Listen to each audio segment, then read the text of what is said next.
कृष्णाय वासुदेवाय हरये परमात्मने प्रणतक्लेशनाशाय गोविन्दाय नमो नमः।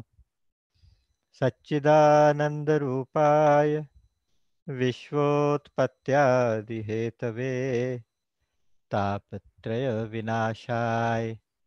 श्रीकृष्णाय वयं नुमः।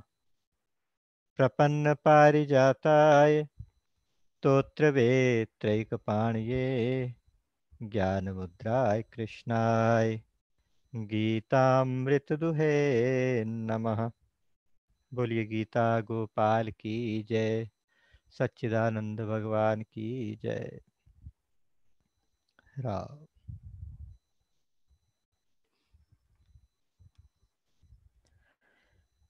तो आज एक बार फिर से हम सब लोग इस सत्संग में उपस्थित हो पाए, ऐसा केवल भगवान की कृपा के कारण होता है। तो उस भगवान की अहेतुकी कृपा के प्रति नतमस्तक होते हुए आप सबके चरणों में, आप सबके हृदयों में बैठे हुए भगवान श्री कृष्ण के चरणों में कोटि कोटि नमन करते हुए आप सबका हार्दिक अभिनंदन। श्रीमद् भगवद गीता परिक्रमा के इस कार्यक्रम में एक एक करके चैप्टर्स का अवलोकन कर रहे हैं और इसी क्रम में 12 अध्याय हम कंप्लीट करके आज 13वें अध्याय में प्रवेश करने जा रहे हैं। हमारे मुख्य रूप से तीन हमारे अंदर शक्तियां होती हैं, तीन प्रकार के लोग होते हैं। किसी में करने की शक्ति ज़्यादा रहती है तो उस तरह का उसका स्वभाव बन जाता है, किसी में जानने की ज़्यादा रहती है, किसी के अंदर मानने की टेंडेंसी ज़्यादा रहती है। तो इसको हमारे अध्यात्म में तीन चीज़ें कही गई। उसमें कहा गया एक तो ज्ञान, एक भावना और तीसरी क्रिया। या आप ये कहिए कि एक तो हो गया नॉलेज, दूसरा हो गया फीलिंग, तीसरा हो गया एक्शन। जिसके अंदर ये जो ज़्यादा रहती है तो उसी हिसाब से वो अपने साधन को चूज कर लेता है। कोई ज्ञान योग से करता है, कोई कर्म योग से, कोई भक्ति योग से। जिसके अंदर जानने की शक्ति ज़्यादा रहती है वो ज्ञान योग में चला जाता है, किसी में मानने की ज़्यादा रहती है भक्ति योग में चला जाता है, किसी में करने की शक्ति ज़्यादा रहती है तो कर्म योग में चला जाता है। तीनों पहुंचते एक ही जगह पर हैं। उसी तरह से गीता के जो 6 अध्याय थे, पहले 6 अध्याय में हम कर्मयोग की चर्चा कर चुके, दूसरे 6 अध्यायों में हम भक्ति योग की चर्चा कर चुके, और आज जिस अध्याय में प्रवेश करने वाले हैं वो ज्ञान योग का पहला एक सेशन रहेगा। और मुझे लगता है कि ये ज्ञान योग कहते हैं ना, जानना जानना जानना किस चीज को होता है, देखा जाए तो जानने के लिए केवल तीन चीजें होती हैं हमारे पास। एक जगत होता है, एक जीव होता है, एक परमात्मा होता है। तो अगर जगत को जानना है तो 13वां अध्याय, जीव को जानना है तो 14वां अध्याय, और परमात्मा को जानने के लिए 15वां अध्याय। ये तीनों अध्याय एक साथ एक एक करके आएंगे। इसमें देखिए आपको बताऊं कि जो 12वें अध्याय के पहले श्लोक में क्वेश्चन पूछा गया था, तो उसी का एक आंसर के रूप में भगवान ने जब बोलना शुरू किया तो 73 श्लोक लगातार बोलते चले गए हैं। तो आज 13वां अध्याय भी बिना किसी क्वेश्चन के भगवान अपनी तरफ से शुरू करने वाले हैं। और आ, हर एक का अपना अपना भाव हो सकता है। मुझे ऐसा लगता है कि 13वां अध्याय बहुत ध्यान से सुनने वाला अध्याय है, क्योंकि थोड़ा सा टेक्निकल है, थोड़ा सा इसमें वर्ड्स जो टर्म्स ज़्यादा आएंगी, उन सारे टर्म्स को एक बार समझ लेंगे तो फिर सब कुछ इजी हो जाएगा, क्योंकि वही चीज़ें फिर बार बार रिपीट होती हैं। यहाँ पर कुछ टर्म्स आएंगे जैसे क्षेत्र, क्षेत्रज्ञ, प्रकृति, वो सब जैसे जैसे आएंगे उसके हिसाब से हम धीरे धीरे करके उनको लेते चलेंगे। तो सबसे पहले कहा गया श्री भगवान वाच, इदं शरीरं कौन्तेय क्षेत्रमित्यभिधीयते, एतद्यो वेत्ति तं प्राहुः क्षेत्रज्ञ इति तद्विदः। उनका हे कौन्तेय, हे कुंती पुत्र अर्जुन, इदम शरीरम, यह जो शरीर है, क्षेत्रम इति अभिधीयते, इसको क्षेत्र इस प्रकार से कहा जाता है।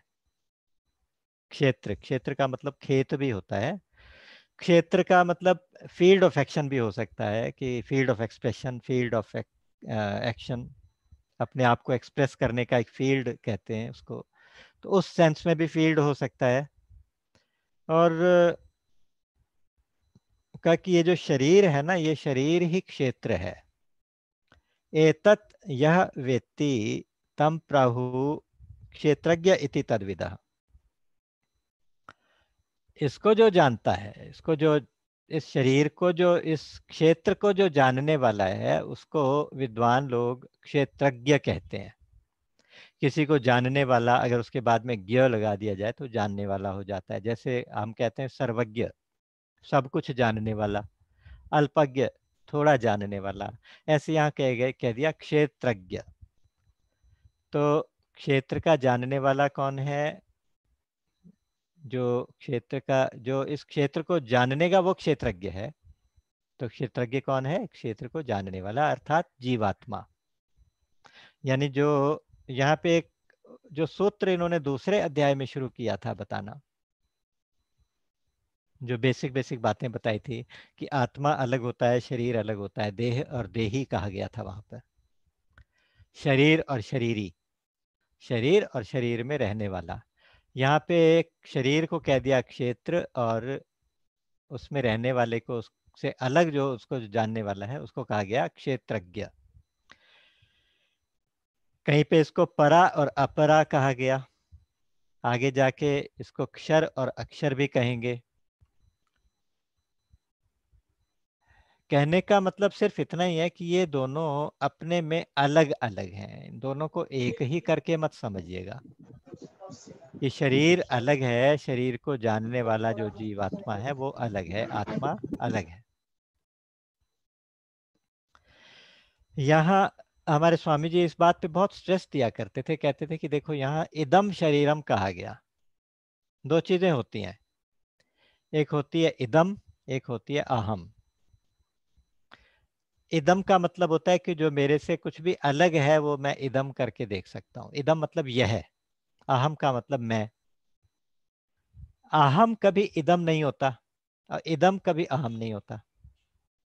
अगर मैं किसी चीज को जानता हूं तो वो मेरे से अलग है, इसलिए मैं जान सकता हूं।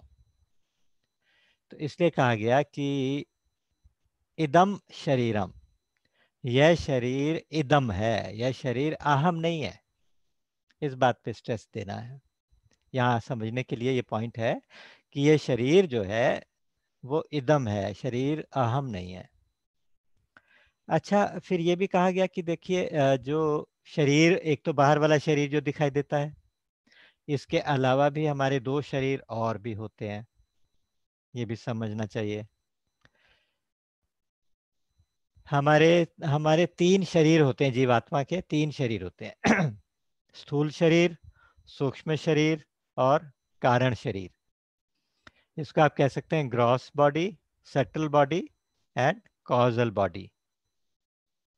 जो स्थूल शरीर है, ये जो हमारा सामने दिखाई दे रहा है ना, पंच भूतों से बना हुआ, पांच मटेरियल्स जो होते हैं, पृथ्वी, जल, अग्नि, वायु, आकाश, इन पांच तत्वों का बना हुआ ये जो शरीर है, इस शरीर को हम ग्रॉस बॉडी, स्थूल शरीर कहते हैं। इस शरीर को हम कभी मेरा शरीर भी कह देते हैं, ये मेरा शरीर, इसका मतलब मेरा शरीर कहने वाला कोई और है जो इसको मेरा बोल रहा है। और कभी हम भूल जाते हैं तो इसको मैं भी बोल देते हैं, ये मैं। अगर पूछे कि आप कहाँ हैं तो मैं कहूँगा ये मैं हूँ। तो हम भूल भी जाते हैं, लेकिन बीच बीच में खुद को याद भी दिलाते हैं। ये हमेशा याद रखने वाली बात है कि ये जो शरीर है ये इदम है, शरीर अहम से अलग है। अहम मतलब अहंकार से नहीं है मेरा मतलब, अहम मतलब हमारा जो स्वरूप है, आत्मा जो है वो शरीर से अलग है, ये ध्यान रखना है। तो एक तो हो गया ये स्थूल शरीर जो बाहर दिखाई देता है, पंच तत्वों से बना है। अच्छा, अन्न से पैदा होता है तो इसलिए इसको अन्नमय कोश भी कह देते हैं। ये कुछ नए नए नाम है तो इनको समझ लेना चाहिए, क्योंकि एक कंसेप्ट होता है पंचकोश कंसेप्ट, उसको हम अलग से एक बार बताएंगे, लेकिन अभी इसके साथ साथ थोड़ा सा आप कोरिलेट कर लीजिएगा। 5 कोश यानी 5 लेयर्स हैं, शीट्स बोलते हैं उसको, 5 लेयर्स हैं।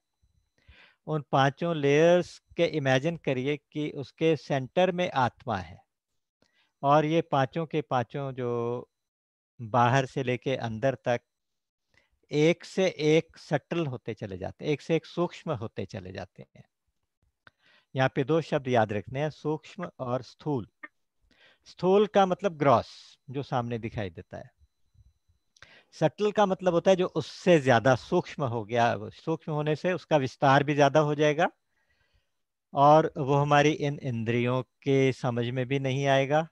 जितना जितना सूक्ष्म होता जाएगा उतना उतना वो हमारे से, हमारी समझ के बाहर होता जाएगा, उतना उतना वो विस्तृत होता जाएगा, उतना उतना वो ताकतवर होता जाएगा।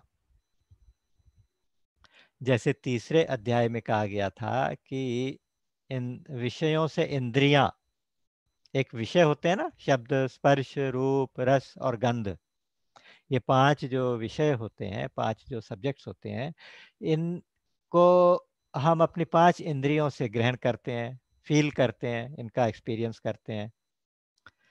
तो ये जो 5 विषय हैं, इनसे इंद्रियां ज्यादा सूक्ष्म हैं, इससे ज्यादा बलवान हैं, इनसे ज्यादा विस्तृत हैं, इनसे ज्यादा इनका विस्तार है, इसलिए उन विषयों से इंद्रियां ज्यादा सूक्ष्म हैं। इंद्रियों से ज्यादा सूक्ष्म मन है, मन से ज्यादा सूक्ष्म बुद्धि है, और बुद्धि से भी ज्यादा सूक्ष्म या ज्यादा सटल आत्मा है।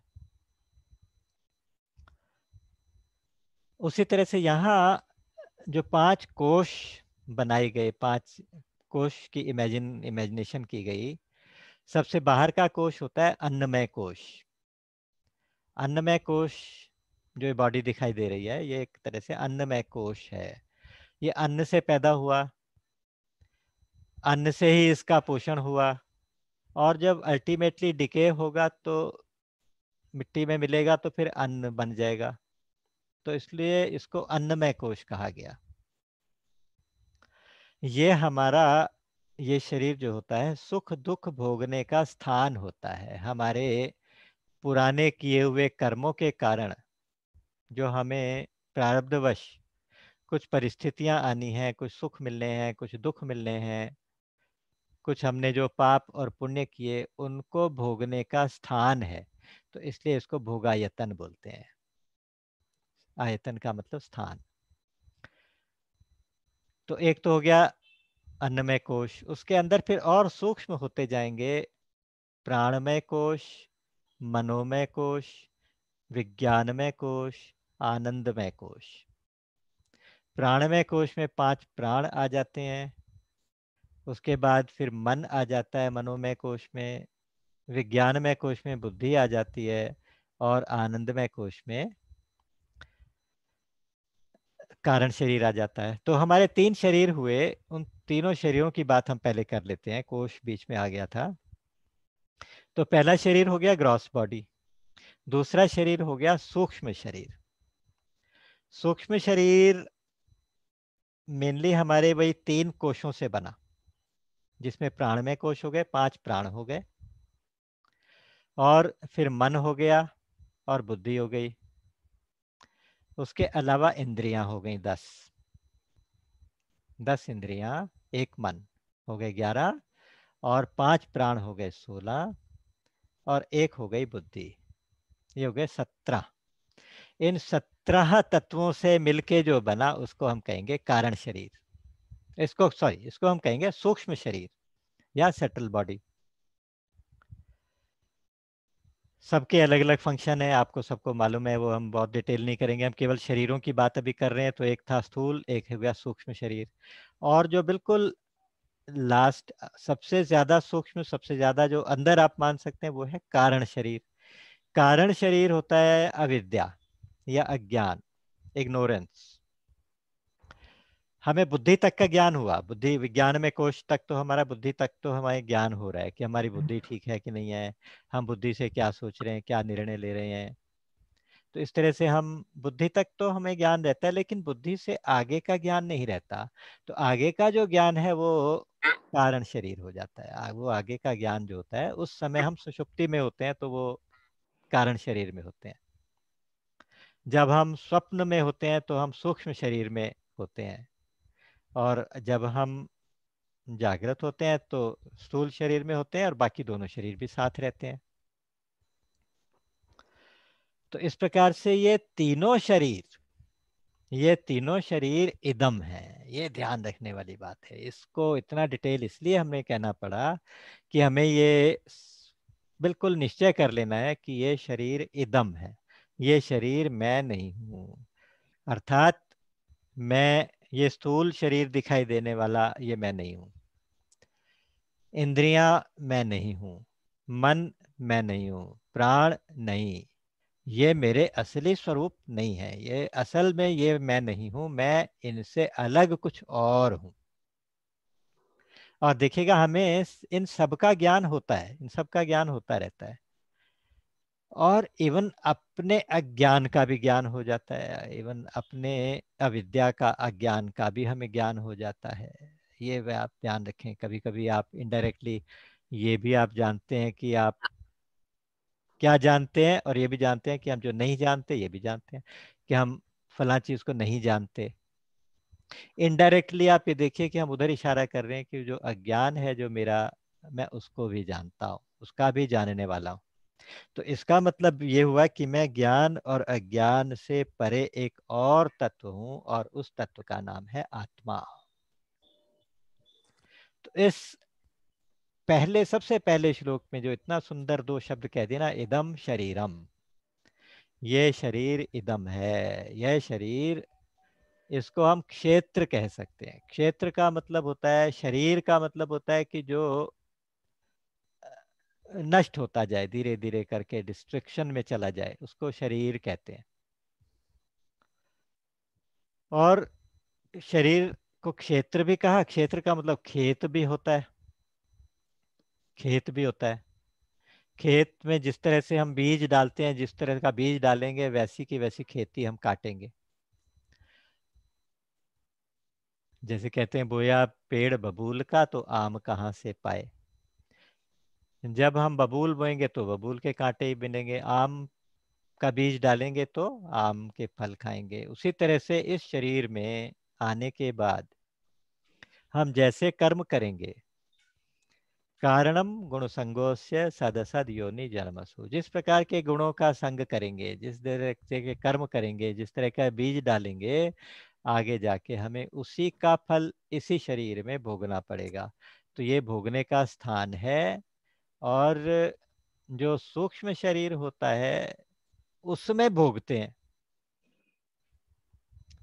फीलिंग सारी सूक्ष्म शरीर में है ना, तो इसलिए जो सुख और दुख का भोगने का जो इंस्ट्रूमेंट है वो सूक्ष्म शरीर है। तो आप ये ध्यान रखिए कि ग्रॉस बॉडी सुख और दुख के भोगने का स्थान है, और सूक्ष्म शरीर जिसमें कि प्राण भी हैं, इंद्रियां भी हैं, मन भी है, बुद्धि भी है, ये सब जो मिलके एक सूक्ष्म शरीर बना रहे हैं, ये सूक्ष्म शरीर हमारे सुख और दुख को, कर्मों के फल को भोगने का इंस्ट्रूमेंट है, करण है, करण, इंस्ट्रूमेंट। तो इसलिए उसको अंतःकरण बोल दिया। अंतःकरण और बहिकरण सारे मिला के करण हो जाते हैं, क्योंकि इंद्रियां सारी उसमें आ जाएंगी ना। तो कर्मेंद्रियां और ज्ञानेंद्रियां, कर्मेंद्रियां तो बहिकरण हो जाते हैं। तो इस प्रकार से बाहर के करण, अंदर के करण, यानी इंस्ट्रूमेंट से सूक्ष्म शरीर। तो ये तीनों शरीर मैं नहीं हूं। मनोबुद्धि अहंकार चित्तानि नाहम, न च श्रोत्र जिह्वे न च घ्राण नेत्रे। ये जितने भी इंद्रियां हैं, मन है, प्राण, ये जो कुछ भी है, ये सब मैं नहीं हूँ। ये हमें इस श्लोक के माध्यम से भगवान ने याद दिलाया।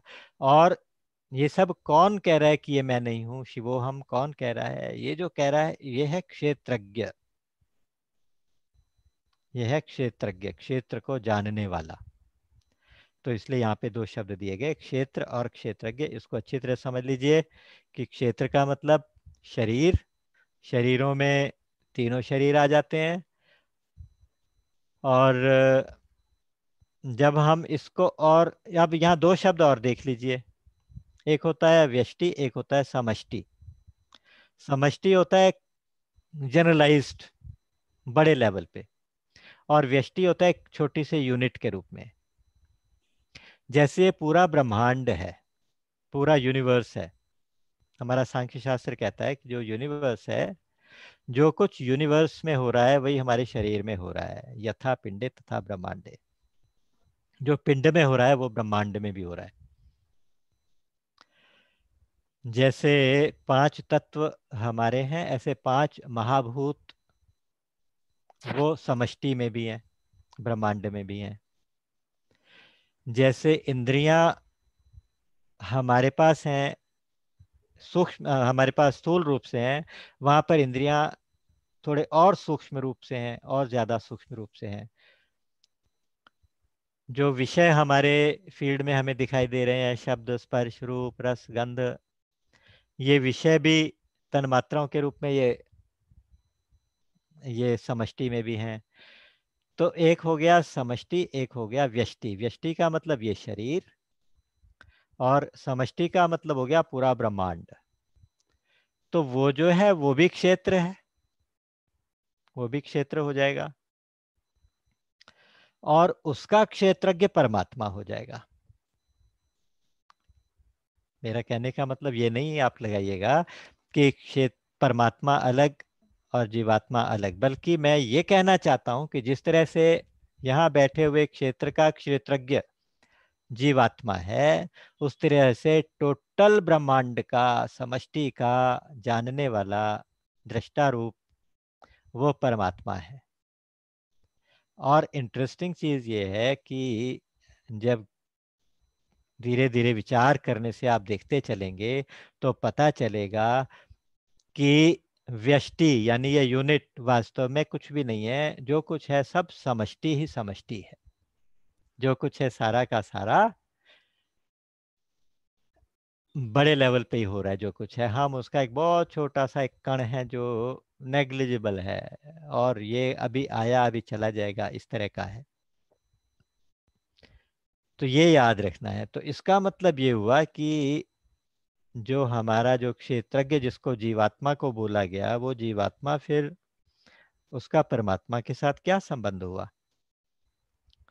जिस तरह से इस क्षेत्र का क्षेत्रज्ञ ये, उस क्षेत्र का क्षेत्रज्ञ परमात्मा, तो इनका आपस में क्या संबंध हुआ? तो क्या उसी को क्लियर करने के लिए भगवान दूसरे श्लोक में बहुत क्लियर बता रहे हैं। क्षेत्रज्ञं चापि मां विद्धि सर्वक्षेत्रेषु भारत, क्षेत्र क्षेत्रज्ञयोर्ज्ञानं यत्तद् ज्ञानं मतं मम। इन श्लोकों को पढ़ने के लिए, सुनने के लिए बहुत कंसंट्रेशन चाहिए। इसलिए नहीं कि ये मुश्किल है, इसलिए कि ये जानने के बाद और कुछ भी जानना बाकी नहीं रहता। और ये जानते जानते एकदम रोमांच होने लगता है, ये जानते जानते कि ये अल्टीमेट नॉलेज भगवान ने किस प्रकार से गीता में रख दी, और वो भी बिल्कुल जन साधारण के लिए, एकदम कॉमन मैन, कोई भी इसको एक्सेस कर सकता है। कहते हैं कि सारे क्षेत्रज्ञों में जो क्षेत्रज्ञ है वो भी तू मुझे ही जान। सारे क्षेत्रों में अर्थात जितने भी शरीर दिखते हैं, इनके अंदर जो क्षेत्रज्ञ बैठा है वो वास्तव में और कोई नहीं, वो भी मैं ही हूँ। तो बस क्षेत्र क्षेत्रज्ञ का ये जो ज्ञान है वही अल्टीमेट ज्ञान है, ये मेरा मत है, ये मेरी ओपिनियन है भगवान ने कहा। कितनी इंटरेस्टिंग चीज कही भगवान ने। भगवान ने कहा कि पहली बात, शरीर अलग है, आत्मा अलग है। दूसरी बात, आत्मा और परमात्मा अलग नहीं है, दोनों एक ही हैं। बड़े लेवल पे देखने लगोगे तो बड़े लेवल पे क्षेत्रज्ञ परमात्मा कहलाएंगे, ब्रह्म कहलाएगा, और छोटे लेवल पे जो क्षेत्रज्ञ है वो जीवात्मा कहलाएगा।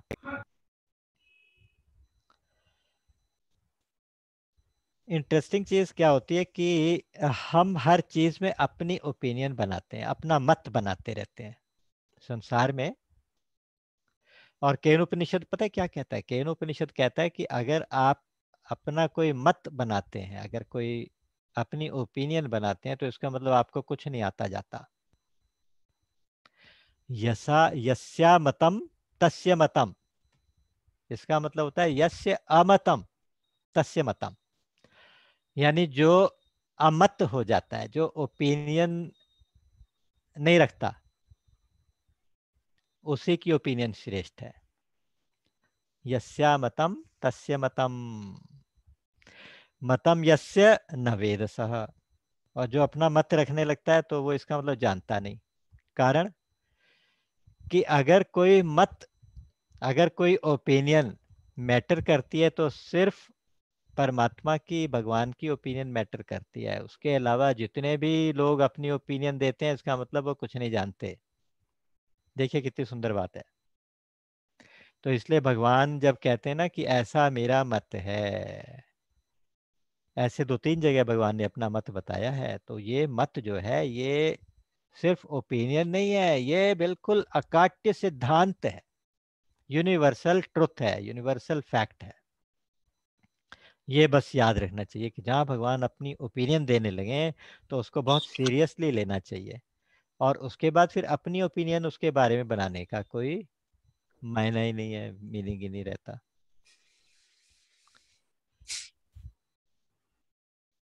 एक बार एक महात्मा जी ने बहुत सुंदर एक परिभाषा बताई थी। उन्होंने कहा था कि मोक्ष किसको कहेंगे? उन्होंने कहा था कि व्यष्टि का समष्टि में विसर्जन, व्यष्टि का समष्टि में विसर्जन, इसका नाम है मोक्ष, इसका नाम है भगवत प्राप्ति। अर्थात अपनी जो छोटी सी पहचान हमने बनाई है, इस पहचान को मिटा दिया जाए। दाना खाक में मिलकर गुले गुलजार होता है। जब दाना मिट्टी में बीज डल जाता है तो वो फिर कितना फलता फूलता है। तो जब ये अपनी एक छोटी सी ईगो को हम समष्टि ईगो के अंदर मिक्स कर देते हैं, उसी के अंदर विसर्जित कर देते हैं, तो फिर हम वही हो जाते हैं। जानत तुम्हें हुई जाई, कितना सुंदर शब्द है कि जो परमात्मा को जान जाता है, जो परमात्मा में खुद को सरेंडर कर देता, अपना सरेंडर कर देता है, तो वो वही हो जाता है। तो यहाँ पे ये कहा गया कि व्यष्टि का समष्टि में विसर्जन ही मोक्ष है। या आप इसको इस तरह से कह सकते हैं कि इदमता को छोड़ के इदमता का त्याग कर दिया, यानी इदमता से अहमता का संबंध विच्छेद कर दिया। आज थोड़े टेक्निकल वर्ड ज्यादा आ रहे हैं, अगर किसी को डिफिकल्ट पड़े तो पूछ लेना। अगर हम इदम नाम से कई भी चीजों से अहम को अलग कर लें, तो उससे क्या होगा? ममता भी खत्म हो जाएगी, और उसी का नाम मोक्ष है, उसी का नाम अमृतत्व है, उसी का नाम भगवत प्राप्ति है, उसी का नाम साक्षात्कार है कि इदम और अहम को अलग से जान लिया। यही तो भगवान कह रहे हैं कि यही मेरा मत है भाई। क्षेत्र और क्षेत्रज्ञ का जो ज्ञान है, अर्थात क्षेत्र और क्षेत्रज्ञ दोनों अलग होते हैं, इस बात का जो ज्ञान है वही असली ज्ञान है।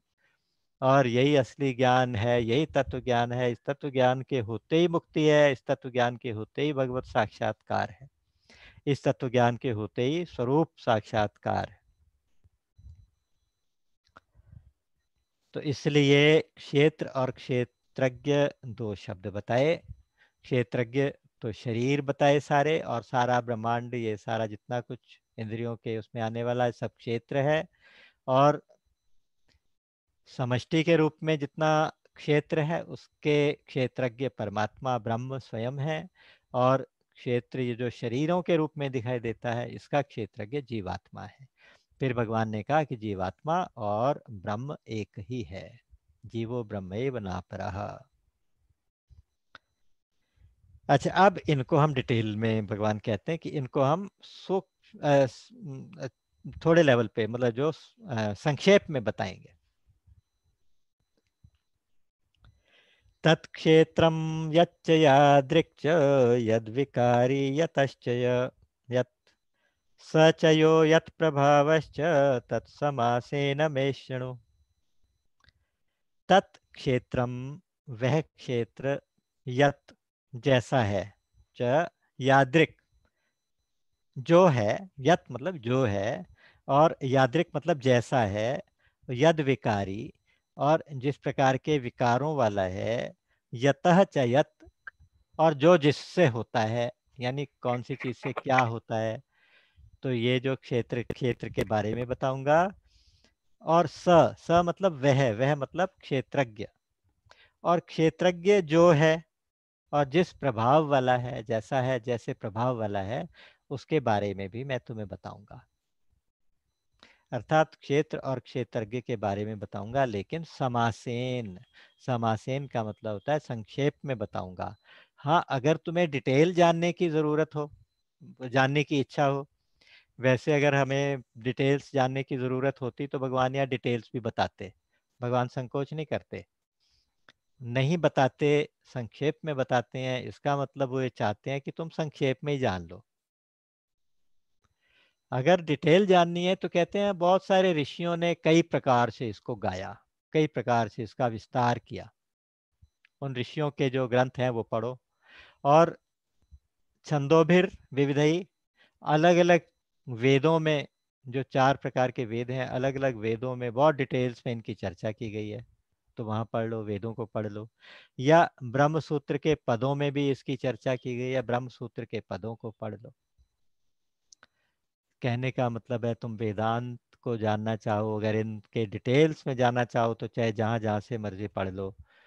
और लेकिन मैं तुम्हें संक्षेप से बताऊंगा। संक्षेप क्या है? एक ही श्लोक के अंदर क्षेत्र का स्वरूप बता दिया, दूसरे श्लोक के अंदर क्षेत्र के विकार बता दिए। महाभूतान्यहंकारो बुद्धिरव्यक्तमेव च इंद्रियाणि तशैकं च पंचचेन्द्रियगोचरा। महाभूतानि अहंकारः बुद्धिः अव्यक्तम् एव च इंद्रियाणि दश एकम च पंच च इंद्रिय गोचराः। बिल्कुल स्पष्ट है सामने। इसका मतलब ये हुआ कि महाभूतानि अर्थात 5 महाभूत। महाभूत मतलब पृथ्वी, जल, अग्नि, वायु, आकाश। हम तो इनको पंचभूत कहते हैं जो व्यष्टि में होते हैं, लेकिन जब समष्टि की बात करेंगे तो उनको महाभूत कहते हैं। महाभूत को तन्मात्राओं के रूप में भी आप जान सकते हैं। अच्छा, अब इसको चलिए एक शब्द मैं दे देता हूँ, उसको मैं आगे डिटेल नहीं करूंगा, नहीं तो बहुत कॉम्प्लिकेटेड होता जाएगा। यहाँ जो पंच महाभूत होते हैं ना, पंच महाभूत 2 तरह के होते हैं। एक पंचीकृत होते हैं, एक अपंचीकृत, जिनका पंचीकरण हो गया, जिनका पंचीकरण नहीं हुआ। सृष्टि के बनने में जो प्रोसेस होती है उसमें एक प्रोसेस होती है पंचीकरण, जिसमें सबसे पहले प्योर रूप से मूल प्रकृति होती है। उसमें तीनों गुण, उसमें थोड़ी उथल पुथल होती है, तीनों गुण प्रकट होने लगते हैं। और उससे एक तत्व पैदा होता है, उसको कहते हैं समष्टि बुद्धि, या उसको कहते हैं महत। समष्टि बुद्धि से फिर आता है समष्टि मन, अहंकार। उसके बाद फिर पंच महाभूत आ जाते हैं, और पंच महाभूतों के बाद फिर 5 इंद्रियां, 5 विषय, 10 इंद्रियां, 5 विषय, 1 मन, इस तरह से एक प्रोसेस होती है पूरी। उस प्रोसेस में जब शुरू शुरू में 5 महाभूत होते हैं तो वो प्योर फॉर्म में होते हैं। वो शरीरों को या बॉडीज को नहीं बना सकते, ऐसे चीज़ों को नहीं बना सकते। इनको बनाने के लिए उनका पंचीकरण होता है। पंचीकरण में क्या रहता है कि एक तत्व के 2 हिस्से किए, उसका आधा हिस्सा तो ऐसे ही रहने दिया, आधे के 4 हिस्से किए, वो चारों बाकी 4 तत्वों में जाके मिक्स कर दिए, यानी 1/8, 1/8, 1/8, 1/8 प्लस हाफ, फिर पूरा हो गया। तो इस तरह से पांचों भूत जो बन जाते हैं, पंचभूत, उनमें सबका थोड़ा थोड़ा अंश होता है। आकाश में वायु का भी होगा, जल का भी होगा, अग्नि का भी होगा, पृथ्वी का भी होगा, इस तरह से सब में। तो यहाँ जिन 5 महाभूतों की बात हो रही है, पंच महाभूतों की, ये अपंचीकृत 5 महाभूत। फिर कहा गया अहंकार, अहंकार भी ये समष्टि वाला अहंकार है। फिर बुद्धि भी समष्टि वाली बुद्धि है, जिसको महत कहा गया। और अव्यक्त का मतलब मूल प्रकृति। और 10 इंद्रियां हो गई। 10 इंद्रियों का मतलब हो गया 5 कर्मेंद्रियां, 5 ज्ञानेंद्रियां। ज्ञानेंद्रियां वो हैं जो शब्द, स्पर्श, रूप, रस और गंध को फील करती हैं, यानी आंखें हो गई, नाक हो गई, कान हो गए, जिह्वा हो गई टेस्ट के लिए, और स्किन हो गई स्पर्श के लिए। और 5 कर्मेंद्रियां भी होती हैं, हाथ, पैर, वाणी, गुदा, उपस्थ, ये 5 कर्मेंद्रियां। तो 10 ये हो गई ज्ञान कर्मे, 10 इंद्रियां हो गई, एक मन हो गया, एक बुद्धि हो गई, 5 महाभूत हो गए, कितने हो गए? 17। और पांचों इंद्रियों के 5 विषय भी हो गए साथ में। ये सब टोटल मिला के 24 तत्व बन जाते हैं। आप काउंट कर लीजिएगा, 24 तत्व बन जाते हैं। मूल प्रकृति एक, समष्टि बुद्धि एक, समष्टि अहंकार एक, 5 महाभूत, 10 इंद्रियां, एक मन, 5 इंद्रियों के 5 विषय। तो 24 तत्वों का ये जो क्षेत्र है, ये सारा कुछ मिला के क्षेत्र कहलाता है। क्षेत्र के विकार क्या होते हैं? इच्छा, द्वेष, सुखम, दुखम, संघातश्चेतना, धृतिः। एतत् क्षेत्रम समासेन सविकारम उदाहृतम्। इच्छा, द्वेष, सुख, दुख, संघात, चेतना और धृति, ये क्षेत्र के 5 विकार हैं। विकार का मतलब होता है कि जो उसके अंदर जो चेंजेस आने वाली चीजें हैं। एक तो इच्छा, कामना को रखा गया इसमें, इसके बारे में ज्यादा कहने की जरूरत नहीं। एक द्वेष को रखा गया, राग का उल्टा होता है द्वेष। और फिर तीसरा सुख और दुख हो गए। आपको अनुकूलता मिल गई तो सुख हो गया, अच्छी फीलिंग आ गई, सुख। और प्रतिकूलता मिल गई तो दुख हो गया। फिर हो गया संघात। संघात का मतलब होता है जो बॉडी जो दिखाई देती है। ये बॉडी में जो 5 तत्वों का एक लोथड़ा आप कह सकते हो, ये जो है ये संघात है, ये बॉडी एक बनी हुई है। इस बॉडी में प्राण भी हैं, चेतना भी है, और इंद्रियों, सूक्ष्म रूप से इंद्रियां भी हैं। तो उन सबको मिला के ये चलता फिरता सा एक शरीर दिखाई दे रहा है, प्राणी दिखाई दे रहा है, जीव दिखाई दे रहा है। लेकिन जब ये सब कुछ उसमें से निकल, इसको चलाने वाला निकल जाता है, जब इसमें से प्राण निकल जाते हैं, तो ये जो बॉडी तो ऐसी कैसी पड़ी रहती है, बॉडी तो ऐसी ही पड़ी रहती है। तो उस रूप में जो बॉडी है उसको हम कहते हैं संघात। जैसे मिट्टी का एक लोथड़ा पड़ा है तो पड़ा है बस सामने। चित्ती जल पावक गगन समीरा, पंच रचित अति अधम शरीरा। तो ये 5 तत्वों से बना हुआ अधम शरीर का ये जो पिंड है, इसको कहते हैं संघात। और संघात को चलाने वाली जो प्राण शक्ति है, चेतना, उसको कहेंगे चेतना। जो चेतना निकल जाती है इसमें से, तो कहते हैं ये संघात हो गया। संघात और चेतना मिला के ये प्राणी दिखाई देता है। और धृति, धृति का मतलब धैर्य, धारण करने की शक्ति, आप देखिएगा 18वें अध्याय में 33 से 35 इन श्लोकों में धैर्य के बारे में धृति के बारे में बताया गया, सात्विक धृति, राजसी धृति, तामसिक धृति। तो वो वहां पे फिर दोबारा से पढ़ना ही है। तो धृति मतलब धारण करने की शक्ति, ये भी चेंजिंग है, चेंज होती रहती है। तो ये सारे इस शरीर, इस क्षेत्र के विकार है। ये टॉपिक थोड़ा सा, इसीलिए मैंने कहा था थोड़ा सा हैवी लगेगा, लेकिन इनको एक बार समझने की जरूरत है, फिर कुछ भी समझने को बाकी रहता नहीं।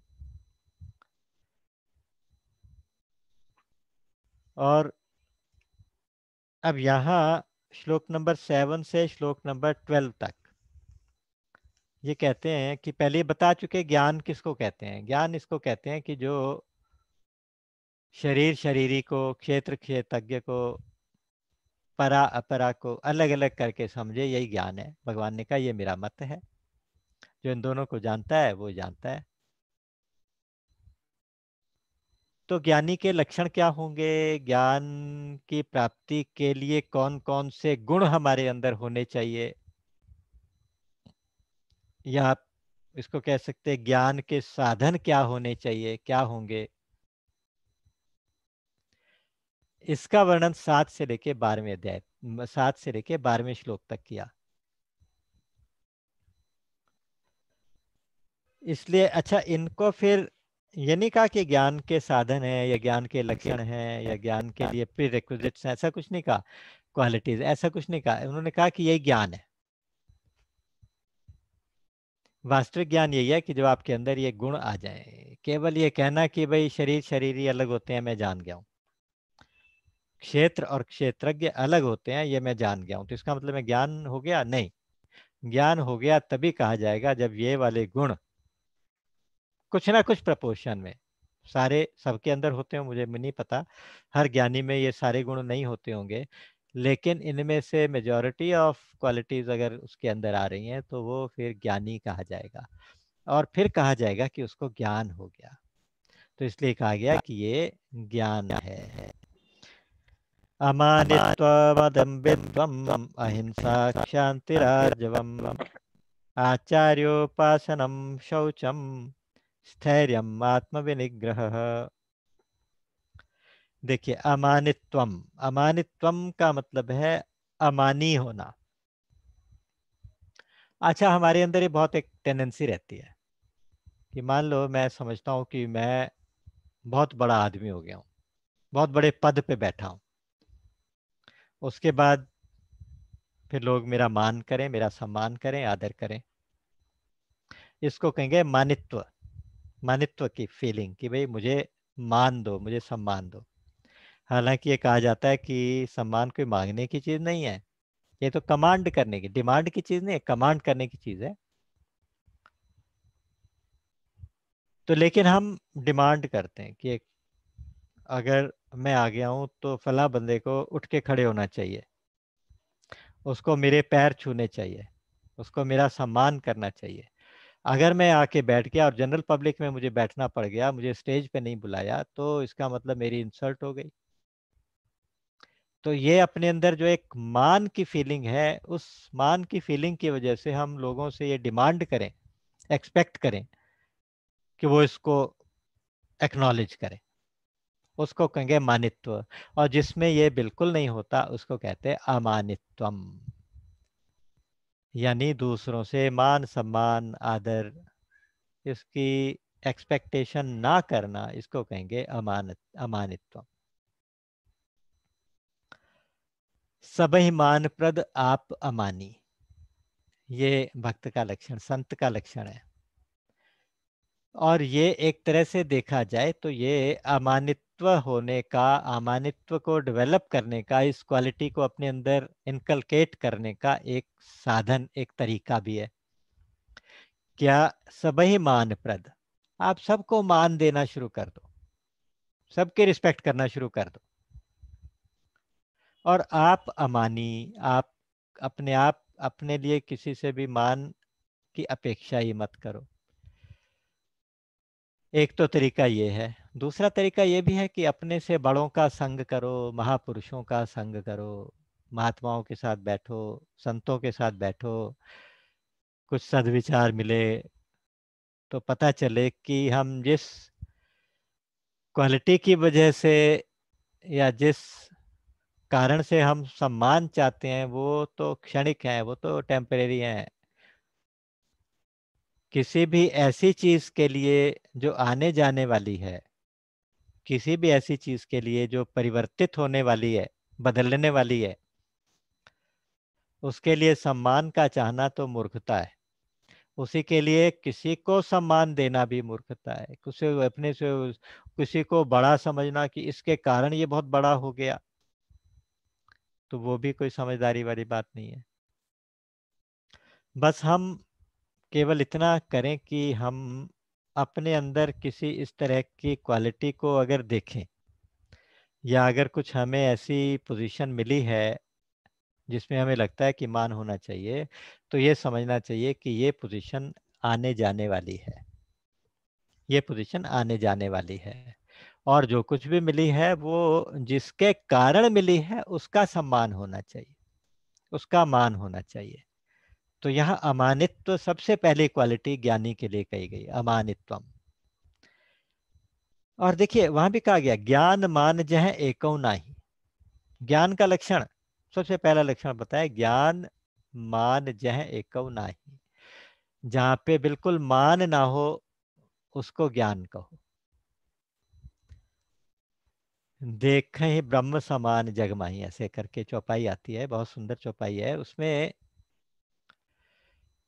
ज्ञान मान जह एको नाहि, जहाँ मान ना हो वहीं पे ज्ञान होगा। जहाँ मान होगा, जहाँ मान की इच्छा होगी, मान की एक्सपेक्टेशन होगी, वहां पे ज्ञान नहीं ठहरेगा। तो इसलिए कहा गया अमानित्वम। दूसरा कहा गया अदम्भित्वम। अदम्भित्वम का मतलब होता है कि जिसके अंदर दंभ नहीं है। दंभ का मतलब ढोंग। ढोंग का मतलब हम जैसे नहीं है वैसे दिखने की कोशिश करें, इसको कहेंगे ढोंग, इसको कहेंगे दंभ। हमने मन में विचार किया कि हमें ऐसा होना चाहिए, है ना। मान लीजिए मैं समझता हूँ कि मुझे बहुत ये कोई कोई भी एक क्वालिटी सोच लीजिए कि ये क्वालिटी मेरे अंदर होनी चाहिए और वो नहीं है। अब उस क्वालिटी की मैं झूठ मूठ में एक्टिंग करूं तो ये कहलाएगा दंभ। आपने वो सुना होगा ना कि जो एक मौलवी जी बहुत ही धर्मात्मा टाइप के व्यक्ति थे, काफी उनका समाज में मान सम्मान भी था। तो जब वो मर के ऊपर पहुंचे, भगवान के पास फैसला हो रहा था, तो उन्होंने उनको कहा कि भाई इनको साधारण सी सीट कोई दे दी जाए। तो बोले कि लेकिन मैं तो इतना ज्यादा धर्म कर्म करता रहा, मैं तो 60 साल तक रोज 5-5 टाइम की नमाज पढ़ता रहा, तो मेरा वो सारा पुण्य कहाँ गया, मेरे खाते में नहीं आया। तो उनको दिखाया गया कि देखो, एक बार कोई आपसे मिलने के लिए आने वाले थे लोग, आपका नमाज का टाइम था, आप नमाज पढ़ रहे थे, तो वो नमाज हो चुकी थी, लेकिन आप ये दिखाने के लिए कि देखो मैं कितना बड़ा नमाजी हूँ, ये दिखाने के लिए आपने और ज्यादा देर तक नमाज पढ़ी थी। तो वो जो दंभ था उससे आपके सारे पुण्य कट गए। तो एक तरह से दंभ जो है, जो हमारा ढोंग होना है, ढोंग करते हैं ना। अच्छा, बल्कि हमारे स्वामी जी महाराज कहा करते थे कि दंभ दूसरी तरह से भी होता है। कि आप मान लीजिए अ, मान लीजिए आप कुछ शराब वराब नहीं पीते, पार्टी में चले गए, वहाँ सब लोग पीने वाले हैं, तो आपको इस बात की शर्म आ रही है कि मैं तो नहीं पीता, हालांकि अच्छी क्वालिटी है, लेकिन वहाँ पे अब सोसाइटी में, तो वो उनके जैसा दिखाई देने के लिए आपने भी गिलास उठा लिया, तो ये भी दंभ हो गया। दंभ पॉजिटिव में भी हो सकता है, नेगेटिव में भी हो सकता है। कहने का मतलब यह कि दंभ, अगर आप जैसे हैं वैसे का वैसा समाज में पेश ना करके वैसा पेश करते हैं जैसा आप दिखना चाहें, और वैसे हो नहीं, तो उसको कहते हैं दंभ। जब दंभ बिल्कुल भी ना हो तो उसको कहते हैं अदम्भित्वम। फिर कहते हैं अहिंसा। हिंसा का मतलब होता है कि दूसरे को मन से, वाणी से, शरीर से कोई भी कष्ट पहुंचाना, वो हिंसा कहलाती है। आपने हिंसा की या किसी से करवा दी, या कोई कर रहा है तो आपने उसका समर्थन कर दिया, तो वो भी हिंसा कहलाती है। हिंसा ये नहीं कि आपने किसी को थप्पड़ मारा तो हिंसा हो गई, वो तो है ही है, लेकिन आपने किसी को उकसाया कि तुम इसको मारो, तो वो भी हिंसा है। और अगर कोई मार रहा है, तुमने उसका शाबाश, तो ये भी हिंसा है। तो हिंसा की बहुत बड़ा ब्रॉड स्पेक्ट्रम होता है। तो कहने का मतलब यह है कि मन से, वचन से, कर्म से अगर किसी को कोई नुकसान पहुंचाए तो उसको हिंसा कहते हैं। और जिसमें बिल्कुल हिंसा ना हो, ये क्वालिटी जो है, ये ज्ञान का लक्षण है, अहिंसा। फिर कहा शांति। शांति का मतलब होता है क्षमा करने का स्वभाव। आपके प्रति किसी ने कोई अपराध किया, कोई गलती की, आप उसको दंड दे सकते हैं। आप में इतनी शक्ति है, आप में सामर्थ्य है कि आप दंड भी दे सकते हैं, फिर भी आपने उसको माफ कर दिया, तो उसको कहेंगे शांति। और यहाँ पे हो गया आर्जवम। आर्जवम का मतलब सरलता। ये सरलता, शरीर में भी सरलता, मन में भी सरलता, वाणी से भी सरलता। शरीर से सरलता का मतलब कि आप जैसे हैं वैसे के वैसे, बहुत ज्यादा बन ठन के दूसरों के सामने शो ऑफ करने की कोई जरूरत नहीं, अपना आराम से जैसे हैं आप वैसे के वैसे। ये सरलता हो गई। और वाणी से सरलता यह है कि आपने सॉफ्टली बोल दिया, जो सच है वो बोल दिया, एज इट इज बोल दिया, उसमें कोई बनावट नहीं, कोई कुछ नहीं, वो भी सरलता। और मन की सरलता, भगवान की प्राप्ति का सबसे बड़ा जो एक साधन है वो है सरल स्वभाव, न मन कुटिलाई। सरल स्वभाव हो, मन में कोई कुटिलता ना हो, ऐसे में भजन करने से भगवान कृपा करते हैं। भजत कृपा करियहि रघुराई। अगर भगवान की कृपा जानने का, कृपा लेने का, या कृपा का अनुभव करने का मन हो तो सरल हो जाओ। भगवान सरल को मिलते हैं, लेकिन सरल होना सबसे कठिन काम है। भगवान मिलते केवल सरल को है, लेकिन सरल होना ही सबसे कठिन काम हो जाता है। तो यहाँ पे कहा गया सरलता।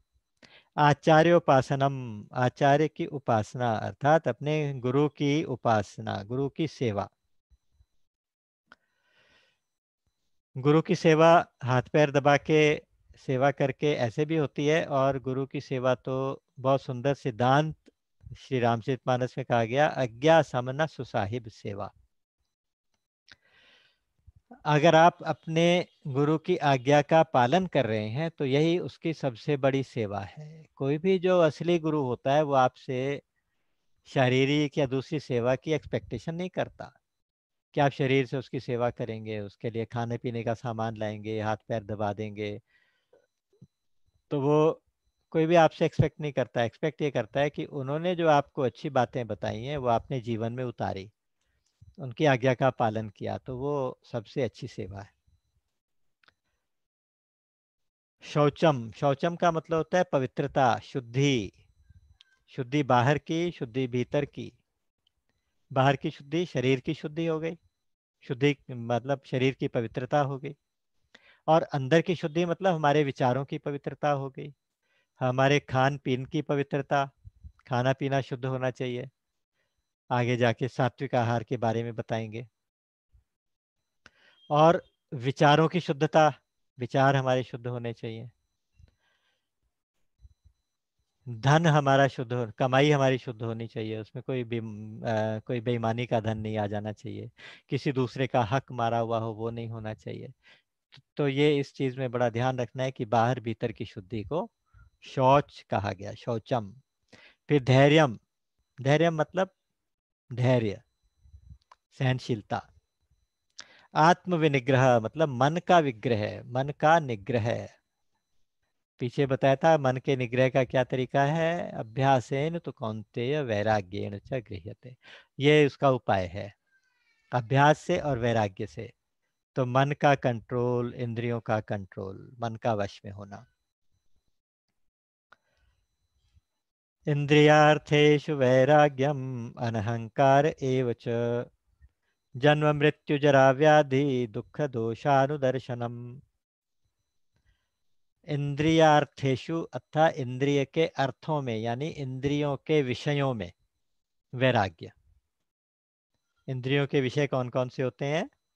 5 इंद्रियों के 5 विषय, शब्द, स्पर्श, रूप, रस और गंध। इन 5 विषयों से वैराग्य। तो वैराग्य के बारे में बहुत कुछ कहा जा सकता है, लेकिन वैराग्य का तो आप सब समझते हैं, वैराग्य का मतलब उसमें कोई इंटरेस्ट ज्यादा आपको ना रहे, उसकी तरफ जाने का मन ही ना करे,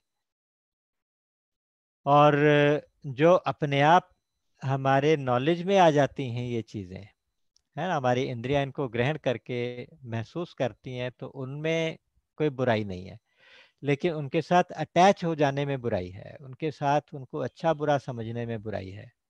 अब शब्द आया, सुनाई तो देगा, कान ने सुन लिया, लेकिन उस शब्द से हमारे अंदर कितना असर हुआ, वो असर कम हो जाए तो उसको कहेंगे इंद्रियार्थेषु वैराग्यम।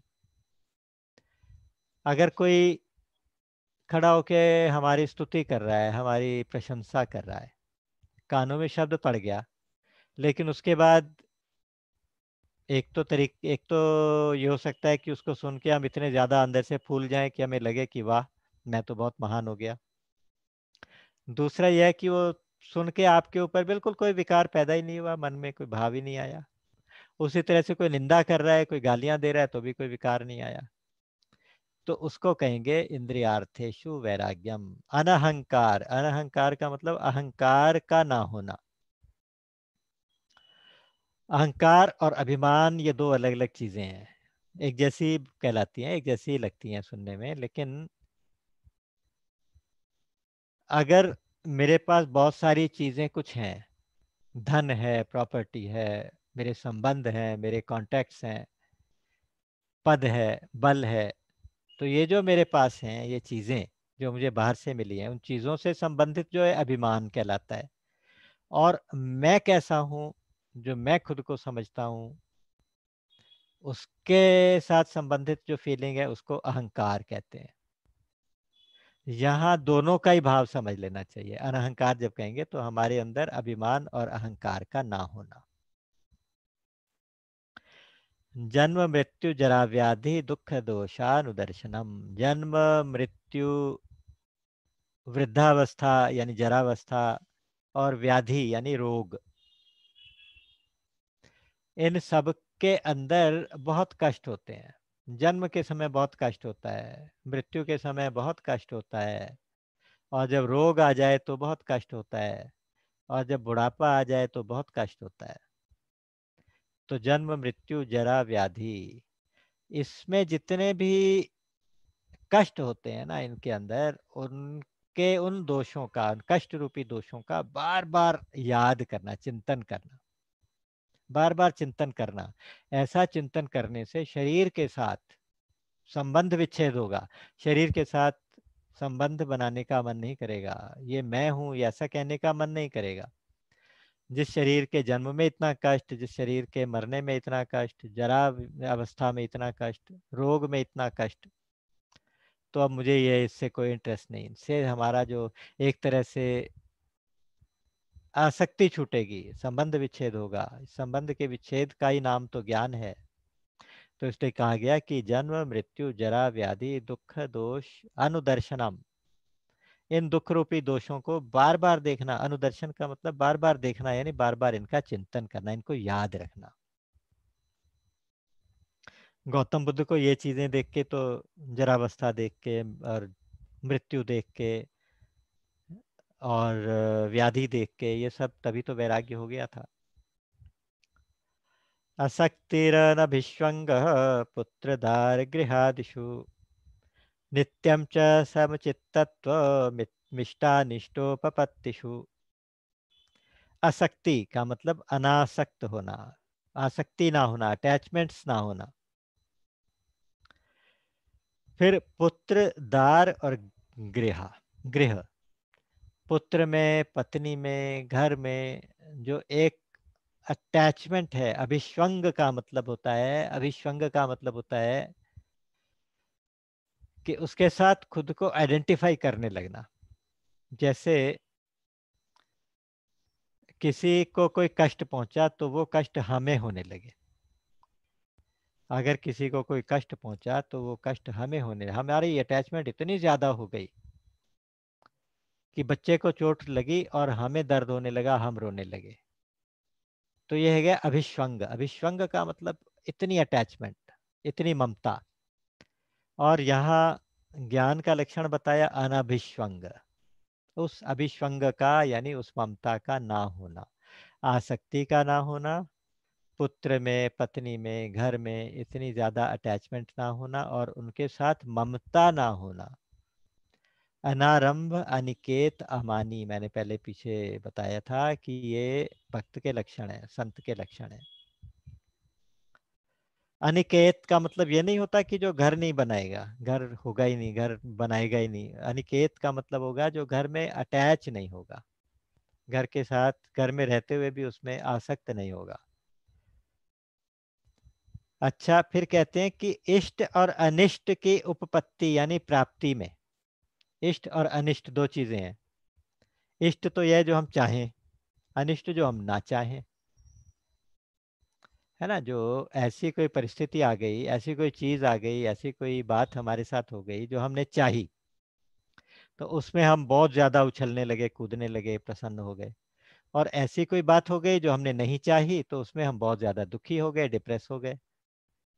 तो कहते हैं नहीं नहीं नहीं, उसमें समचित्व, आपका चित्त बिल्कुल सम रहे, यानी समता।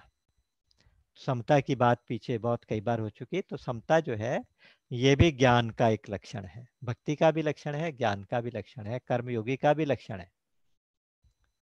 आप देखेंगे कि जो दूसरे अध्याय में श्लोक नंबर 55 से 72, स्थित प्रज्ञ यानी एक ज्ञानी कर्मयोगी जो होता है, जिसकी प्रज्ञा स्थिर होती है, जिसकी बुद्धि स्थिर हो जाती है, तो उसके लक्षण है, कर्मयोगी के लक्षणों में बताया। तो वहां पे समता समता समता हर चीज में बताई। भक्त के लक्षणों में समता बताई, 12वें अध्याय में अभी हम पढ़ के आए हैं।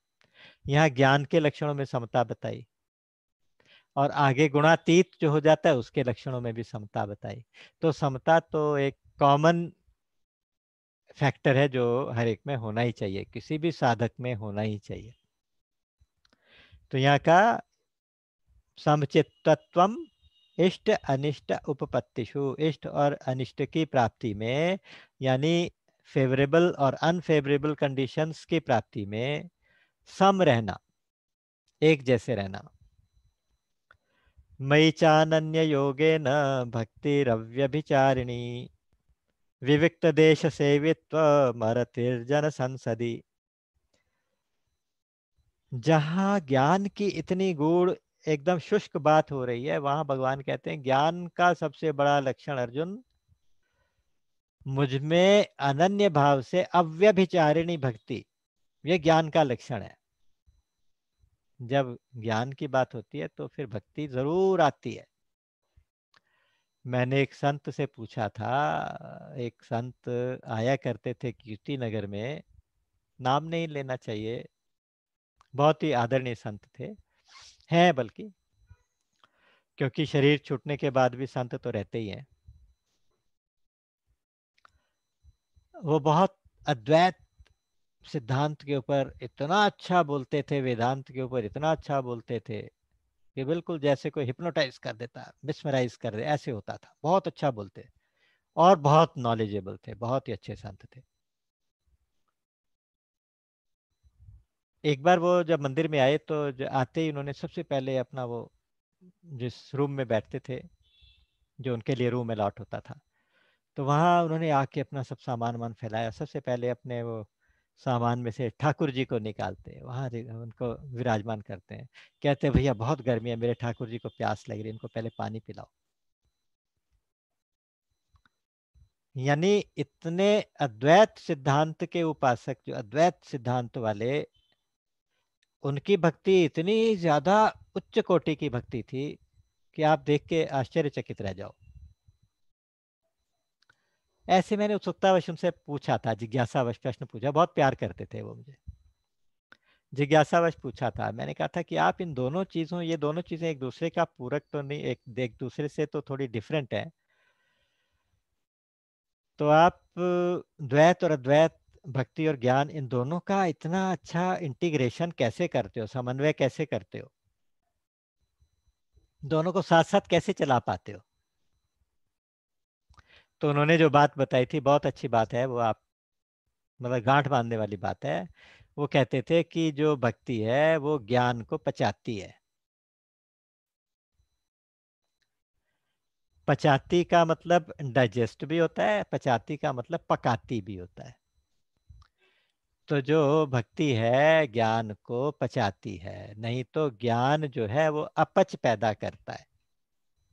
ज्ञान जो है वो अहंकार पैदा कर देता है। ज्ञान का ना पचना मतलब अहंकार का हो जाना। तो ज्ञान से अहंकार ना हो, उसके लिए भक्ति को साथ में लेके चलना होता है। यहाँ पे भगवान ने वही बात आज कंफर्म कर दी, मई चानन्य योगेन भक्ति अव्यभिचारिणी। अव्यभिचारिणी भक्ति, अव्यभिचारिणी का मतलब जो भगवान के अलावा और किसी के पास ना अपने मन को जाने ही ना दे। अगर भगवान को छोड़ के किसी और की पूजा करने लगे तो ये व्यभिचार हो गया। जैसे एक पत्नी अपने पति को छोड़ के दूसरे की पूजा करने लगे तो अब व्यभिचार हो गया।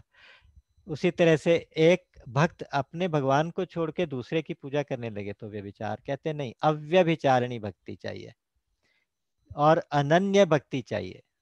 अनन्यता का मतलब होता है कि उस भक्त के मन में भगवान के अतिरिक्त, भगवान से बड़ा, भगवान के बराबर और कोई हो ही ना। भगवान के बराबर और कोई हो ही ना। और अगर कोई भी संबंध है तो केवल भगवान से संबंध है। अगर कोई है हमारे तो केवल भगवान है। हम अगर किसी के हैं तो केवल भगवान के ही हैं। तो ये जो संबंध है अनन्य भक्ति वाला, ये अनन्य भक्ति वाला संबंध ज्ञान का एक लक्षण है। भगवान की दृष्टि में ज्ञानी भक्त सर्वोत्तम भक्त होता है।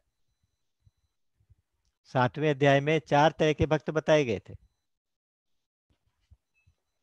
4 तरह के भक्त बताए थे, आर्त, जिज्ञासु, अर्थार्थी और ज्ञानी। ज्ञानी को भक्त बताया था। तो ज्ञानी सबसे अच्छा भक्त होता है। उसी तरह से जो भक्ति मार्ग को साथ में लेके चलता है वो ज्ञानी सबसे अच्छा ज्ञानी होता है। बहुत इंटरेस्टिंग लगेगा, लेकिन यह है बहुत बहुत ही सत्य बात है कि जो भक्ति को साथ में लेके चलेगा वो ज्ञान परिपक्व ज्ञान होगा। वो ज्ञान मुक्ति देने वाला ज्ञान होगा। वो ज्ञान अमृतत्व प्राप्ति का साधन बनेगा। तो यहाँ कहेगा कि मई च अन्य अनन्य योगेन भक्ति रव्यभिचारिणी विविक्त देश सेवित्वम। यहाँ कहा गया विविक्त देश सेवित्वम। विविक्त देश का मतलब होता है कि जहाँ पे कोई ज्यादा आता जाता ना हो, भीड़ भाड़ ना हो, एकांत, ऐसी जगह पे रहना पसंद करे। विविक्त देश सेवित्व, सेवित्व मतलब ऐसे स्थान का सेवन करे, यानी ऐसे स्थान में रहना पसंद करे जहाँ ज्यादा लोग ना आते जाते हो, कोई और दूसरे ना रहते हो। अरतिर जन संसदी, और जन संसदी यानी जन संसद, लोगों की भीड़ भाड़, वहां पे जहां ना हो उसमें उसकी रति ना हो। अरतिर जन संसदी, अरति, जन संसदी में अरति, डिसइंटरेस्ट, भीड़ भाड़ से इंटरेस्ट ही नहीं है। अच्छा, भीड़ भाड़ में इंटरेस्ट नहीं है तो सत्संग में तो बहुत भीड़ भाड़ होती है। तो कहते हैं कि नहीं, उस भीड़ भाड़ की कोई बात नहीं। जहां भगवान के अलावा बाकी कोई चर्चा होती हो, ऐसी भीड़ भाड़ को कहा गया। उस जन संसदी से उसको रति नहीं होती। जहाँ भगवान की चर्चा होती है, जहाँ भगवान की चर्चा होती हो, वहां पे भीड़ भाड़, वहां पे कोई परेशान नहीं करती। और अध्यात्म ज्ञान नित्यत्वम तत्व ज्ञानार्थ दर्शनम। एतत् ज्ञानमिति प्रोक्तम् अज्ञानं यदतोऽन्यथा। अध्यात्म ज्ञान नित्यत्वम, अध्यात्म ज्ञान में उसके नित्य निरंतर स्थिति रहे। अध्यात्म ज्ञान मतलब, अध्यात्म का मतलब होता है आत्मा से संबंधित, कि शरीर अलग है, आत्मा अलग है, मैं शरीर नहीं हूं, मैं आत्मा हूं। ये जो ज्ञान है ये अध्यात्म ज्ञान है, और इसमें नित्यत्व है। नित्यत्व का मतलब वो नित्य इसी में स्टैब्लिश्ड है, ये उसको भूलता नहीं है। इस बात को जो भूलता नहीं कि मैं आत्मा हूँ, मैं शरीर नहीं हूँ, तो इस बात को ना भूलने वाला जो लक्षण है उसको कहेंगे अध्यात्म ज्ञान नित्यत्वम। फिर कहा गया तत्व ज्ञानार्थ दर्शनम। तत्व ज्ञान का जो अर्थ है, अर्थात तत्व ज्ञान से जिसकी प्राप्ति होती है। तत्व ज्ञान हो गया तो क्या प्राप्त होगा, क्या मिलेगा, अपना स्वरूप मिलेगा, भगवान मिलेंगे। तो उसके तरफ हमेशा चिंतन करता रहे, उसका हमेशा दर्शन करता रहे। तत्व ज्ञान से प्राप्त होने वाली स्थिति यानी परमात्म प्राप्ति का नित्य दर्शन करे। नित्य दर्शन का मतलब नित्य चिंतन करे। एतत् ज्ञानम इति प्रोक्तम, इस प्रकार जो है ये सारा ज्ञान कहा गया है, और इसके विपरीत जो भी है वो सब अज्ञान कहा गया। इसके जब विपरीत है वो अज्ञान है। इसके विपरीत का मतलब, जैसे हमने कहा अनहंकार, उसका विपरीत हुआ अहंकार। हमने कहा अनभिष्वंग, इसका मतलब हो गया अभिष्वंग। यानी उन जितने भी लक्षण बताए गए उन सब लक्षणों का जो विपरीत अगर किसी के अंदर है तो वो सब का सब अज्ञान है। तो यहाँ क्षेत्र क्षेत्रज्ञ का जो ज्ञान था उसको भी ज्ञान कहा गया, और ये जो ये लक्षण है ये भी ज्ञान कहे गए। वास्तव में एक ही बात है। जब ये सारे लक्षण आ जाएंगे तभी हमें क्षेत्र और क्षेत्रज्ञ की अलग अलग तत्व से स्थिति का पता चलेगा। क्षेत्र और क्षेत्रज्ञ अलग अलग हैं, इस बात का तभी पता चलेगा। तो अब आज यहाँ पे हम इस ज्ञान के इस प्रकरण को आज यहाँ पे विराम देंगे, और इसके बाद फिर अब ज्ञेय तत्व के बारे में भगवान बताएंगे कि किस, ज्ञान तो ठीक है बता दिया, ज्ञान किसको कहें। अब उस ज्ञान से जानना क्या है, तो जिस तत्व को जानना है उस तत्व को कहते हैं ज्ञेय तत्व। ज्ञेय मतलब जानने योग्य, जिसको जाना जाए। तो उस ज्ञेय तत्व के बारे में यानी परमात्म तत्व के, ब्रह्म के बारे में कुछ बताएंगे। परमात्मा के ज्ञेय तत्व के लक्षण तो कोई नहीं होते, है ना, उसका वर्णन भी कोई नहीं हो सकता, लेकिन उसकी तरफ इशारा कर सकते हैं, तो उसकी तरफ भगवान इशारा करेंगे, ज्ञेय तत्व का बताएंगे। फिर उसके बाद क्षेत्र और क्षेत्रज्ञ के आपस के संबंध की चर्चा होगी, और ये बताया जाएगा कि इन से सुख दुख कैसे होते हैं, कर्मफल कैसे भोगे जाते हैं, और दूसरे जन्मों के जाने में क्या कारण बनता है। इस प्रकार की चर्चा ये सारी इस 13वें अध्याय में रहेगी, और कोशिश करेंगे कि अगली बार कुछ समय से कुछ और अच्छे से इसको कर पाएं, क्योंकि ये सब्जेक्ट ऐसा है कि इसमें बहुत जल्दी जल्दी नहीं किया जा सकता, इसको समझ समझ के आगे बढ़ना पड़ेगा।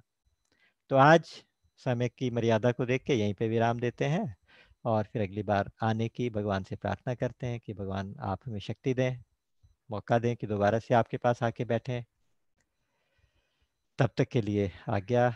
राम अमित गुण सागर, थाह कि पावहि कोई, संतन सन जस किछु सुनेऊ, तुम ही सुनायो सोई। बोलिए गीता गोपाल की जय, सच्चिदानंद भगवान की जय। राम राम राम। राम।